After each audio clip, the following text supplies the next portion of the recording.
Assalamualaikum warahmatullahi wabarakatuh. Ketemu lagi dengan saya di channel Bos Nirvana. Kali ini saya akan menampilkan video yang klaim-klaim dari kaum Balawi yang mereka mengaku berjuang mati-matian untuk membangun negeri ini. Bahkan mereka mengklaim bahwa yang menciptakan bendera merah putih mereka, yang menciptakan lagu 17 Agustus mereka, yang menciptakan lagu syukur juga mereka, padahal kenyataannya bukan. Ada lagi yang ngaku dia yang merancang lambang burung Garuda adalah klan Balawi, klan Habib. Sebetulnya bukan. Pertama yang menyebarkan bahwa kemerdekaan itu ya mereka Habib-Habib, kata mereka. Tapi semua ada bantahan sesuai fakta.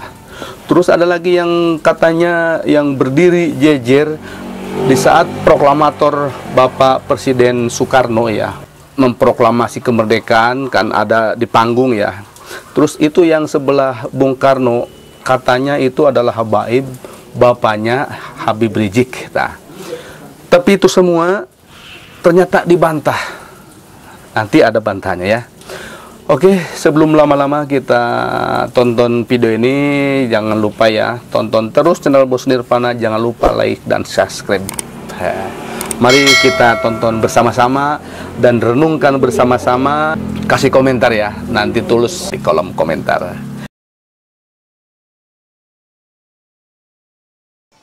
Apa jasanya mereka para habaib di Indonesia? Apa jasanya? Baik. Yang pertama, Al-Habib Hussein Al-Mutahhar. Beliau dari Semarang.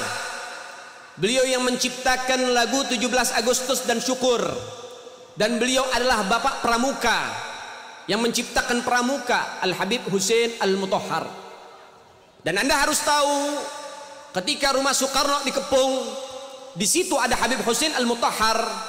Dan Belanda mencari bendera merah putih yang sudah dibuat untuk dibakar dan dibumi hanguskan, saudara. Soekarno menyerahkan kepada Habib Hussein, tolong Pak Hussein jaga bendera ini baik-baik. Habib Hussein mengatakan, saya jaga walaupun nyawa saya terancam, sehingga bisa berkibar ada di mana-mana, saudara. Hak Mutahhar. Siapakah Hak Mutahhar ini? Sementara pihak mengklaim bahwa Hak Mutahhar adalah seorang Habib Balawi.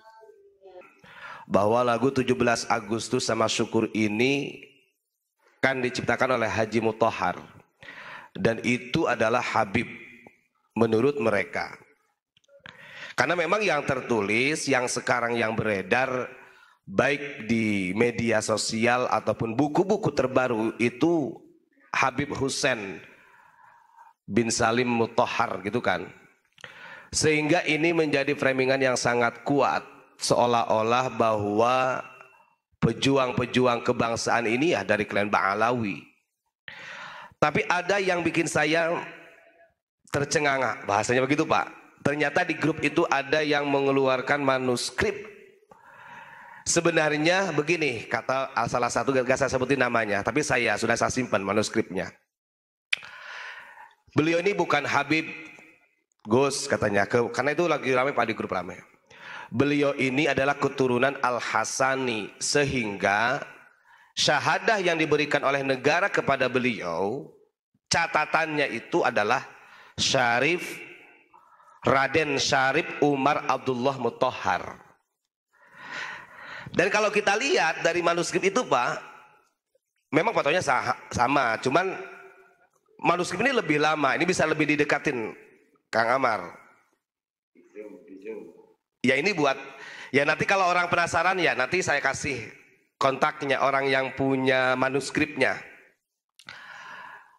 Nah ini kalau di sini Raden Syarif Abdullah Mutahhar, ya, dan beliau kelahiran Semarang, di Semarang tanggal 12 Februari 1901 di sini ya.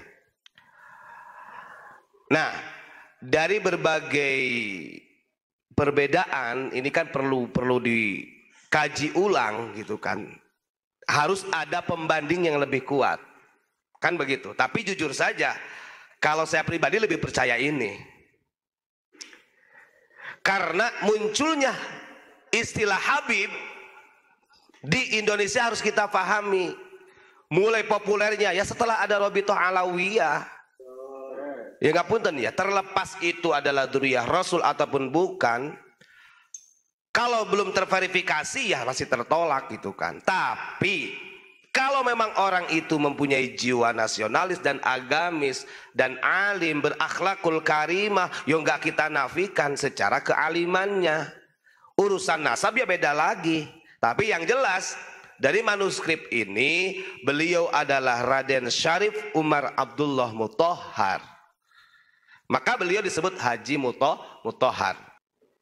Ini kan adalah kebodohan sebenarnya. Kebodohan. Kalau Asy-Syarif As-Sayyid yang keturunan dari Al-Hasani dan Husaini itu dari dulu, lebih datang duluan sebelum dari klan Ba'alawi ke Indonesia. Makanya beliau ini kelahiran di Semarang, wajar saja Haji Muthohar ini mempunyai jiwa nasionalis, patriotisme. Karena jiwanya sudah menyatu dengan orang Nusantara. Yang kedua, yaitu daripada Al-Habib Ali bin Abdurrahman Al-Habsyi, atau yang dikenal dengan Al-Habib Ali Kuitang. Habib Ali Kuitang ini, Habib Ali Habsyi ini, beliau adalah guru Soekarno. Anda tahu ketika Soekarno membacakan teks proklamasi menunjukkan bahwasannya Indonesia telah merdeka pada hari Jumat 17 Ramadan dan tepat pada tanggal 17 Agustus 1945, Habib Ali Habsyi mengutus beberapa murid-murid beliau untuk mendampingi Soekarno. Dan Anda harus tahu ketika pembacaan teks proklamasi, ternyata di sebelah daripada Soekarno, kira-kira 2 orang dari Soekarno ada di depan mendampingi Soekarno. Ada Al-Habib Husain bin Syihab, yaitu ayahanda Habib Rizik, saudara. Beredar foto di sosial media Presiden RI pertama Soekarno bersama dengan 3 orang pria. Salah satu pria dalam foto tersebut disebut-sebut sebagai Husain bin Muhammad Syihab atau ayah dari Imam Besar Front Pembela Islam Muhammad Rizik Syihab. Berdasarkan pemeriksaan fakta Tempo, pria yang berdiri di samping Bung Karno adalah Muhammad Asad Syahab. Asad Syahab ini merupakan seorang jurnalis yang mendirikan sebuah kantor berita bernama Arabian Press Board atau APB. Melalui APB ini sendiri, Asyad bersama dengan rekan-rekan lainnya menginformasikan tentang proklamasi Republik Indonesia ke seluruh dunia internasional dan khususnya dunia Timur Tengah. Jadi, klaim yang menyebutkan bahwa pria yang berdiri di samping Bung Karno adalah ayah Rizik Syihab atau Husain bin Muhammad Syihab adalah keliru.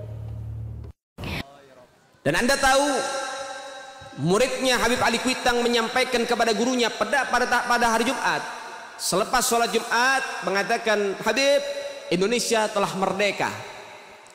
Maka Habib Ali Al-Habsyi beliau mengambil mic dan memberikan daripada informasi dan menyatakan fatwanya. Beliau mengatakan, mulai detik ini, mulai saat ini, pasang di rumah-rumah kalian dan tinggikan bendera merah putih. Indonesia telah merdeka, sebarkan ke seluruh Indonesia untuk mengibarkan bendera merah putih, saudara. Itu fatwa dari Habib Ali Kuitang, saudara. Dan juga dari mana asal merah putih? Itu fatwa dari Al-Habib Salim Al-Jufri, guru tua Al-Habib Idrus bin Salim Al-Jufri yang ada di Palu, saudara. Baik, yang berikutnya ada Syarif Hamid Al-Gadri, Sultan kedua di Pontianak. Syarif Hamid Al-Gadri inilah yang merancang dan menggambar yaitu daripada lambang negara Garuda. Jadi ketika itu diperlukan lambang negara, lalu dibentuk panitia. Panitianya, ketuanya Ki Hajar Dewantara. Lalu anggota panitianya ada Yamin, ada Sultan Hamid. Nah, lalu ada 2 dari sekian banyak bahan yang masuk, 2 yang diterima. Sultan Hamid sama Yamin. Tapi kemudian setelah dilihat bahwa Yamin sedikit ada kecenderungan ke Jepangan, Maka kemudian diterima Sultan Hamid. Tetapi, ada tetapinya. Diterima, tetapi begitu Bung Karno melihat, maka dia melihat berbagai hal yang kurang tepat. Maka dia panggil seorang seniman, namanya Dullah. Lalu dia katakan, Dullah, perbaiki itu. Maka diperbaiki. Jadi yang kita lihat sekarang, itu bukan asli dari Sultan Hamid, tetapi itu adalah perbaikan dari kehendak Presiden Soekarno yang ditugaskan kepada seorang seniman yang bernama Dullah. Faktanya seperti itu. Itu yang pertama. Yang kedua, saya menolak Sultan Hamid sebagai pahlawan nasional karena pada tahun 1947 pangkatnya dinaikkan dari kolonel menjadi mayor jenderal di negeri Belanda. Pada tahun itu kita diburu-buru oleh Belanda, ditembakin dan sebagainya. Dia tidur di negeri Belanda. Terima kasih, itu jawaban saya. Bendera merah putih? Ya, yang bendera, kenapa benderanya? Lambang burung Garuda, lambang burung Garuda, bendera merah putih konsep Habib Alikwitan. Enggak benar. Enggak benar. Jadi jangan begini, jangan menggunakan sesuatu yang penting bagi negeri kita hanya untuk kepentingan diri kita dan kelompok kita. Terima kasih. Yang ini Prof, izin. Benarkah kemerdekaan 17 Agustus itu perintah Habib Alikwitan? Apakah kemerdekaan 17 Agustus? Enggak ada itu. Itu justru antara tanggal 15 sampai tanggal 16 terjadi persoalan di antara pemimpin kita. Itu menyebabkan maka pada tanggal 17 Agustus kemerdekaan itu diadakan. Dan itu adalah kemerdekaan bangsa. Belum ada negara. Besoknya baru ada negara, yaitu tanggal 18 Agustus. Seperti itu. Terima kasih. Baik, sudah, terima kasih. Oke, itu saja tadi dari saya. Mudah-mudahan ada hikmah dan manfaatnya. Saya memutar ini video tujuannya untuk edukasi supaya kita mengerti mana yang betul dan mana yang hoak, mana yang bicara fakta, mana yang berbicara bullshit ya. Jadi kita bisa melihat dengan data-data yang ada, dengan data-data yang valid. Maka dari itu kita jangan gampang terpengaruh ya, jangan gampang terpengaruh. Itu aja.